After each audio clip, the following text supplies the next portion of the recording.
Bouba Kiki. This is based on the idea. You see two pictures here. See the blue one with the rounded and this one with the jags. Which one's Bouba and which one's Kiki? You ask this to many people, and most people say the top one's Bouba and the bottom one's Kiki. Not everyone, of course, but most people do. So that's the concept of this game. The idea that we naturally are predisposed to pick pictures to match words because that's what it sounds like in our head. Let me show you. In the base game, you're going to put the check mark here and the X on 2 times the number of players. So in a 4-player game, it's at 8. More things can be done. There's a whole book full of scenarios that you can go through and play these different scenarios. We're going to talk about just the base game. 3 words are placed here. One person reads the words out loud. I guess how you pronounce them is up to you. Horf, Kravix, and Mayatat.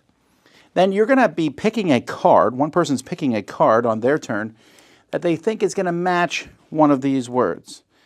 So I play this card here.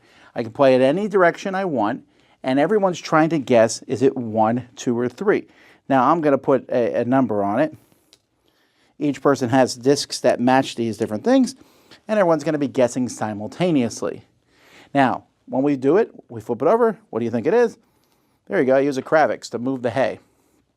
Anyhow, if it matches, for each person who matches the number, the check mark's going to move down 1. For each person who doesn't match, the X moves down 1. You will win as a group if the check mark gets to 0 before the X does. Otherwise, you lose. When that's done, you'll clear the words. So you can see there's a huge pile of cards with lots and lots of different words, and then lots and lots of weird little doodles. Gotta catch 'em all. Anyhow, that's how you play the game. That's the base game. Then, like I said, there's a scenario book here with different targets in it. So you go play through these. There's a story no one's ever going to read. Here's 4 words. Before you could veto one of the words, you must pick a picture that's the worst fit for the target word.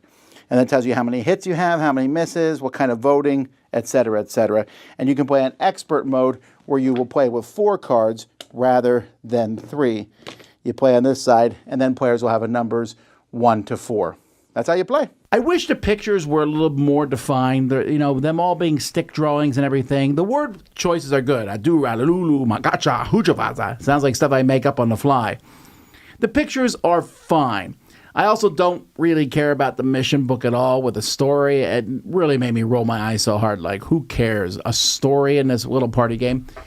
As a quick party game, as something to pass time, it's fine. We've lost this a lot because, well, I guess we're apparently not on the same wavelength. Everyone says, you think that's a wachaka? That's not a wachaka. Like, it's pronounced wachigi. But it is a game that helps pass that time. So I'll give this one a 6 out of 10. I don't think it's necessarily this is not a laugh out loud riot type game.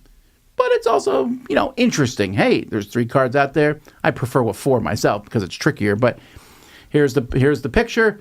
You're like, which of those words? Well, it looks like a woodaggle, but it might be a mooch.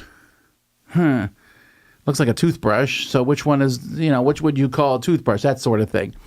So this one may work for some people. Like I said, I played a time or 2, but for me, that's kind of enough. But you might be interested in it. That's Bouba Kiki.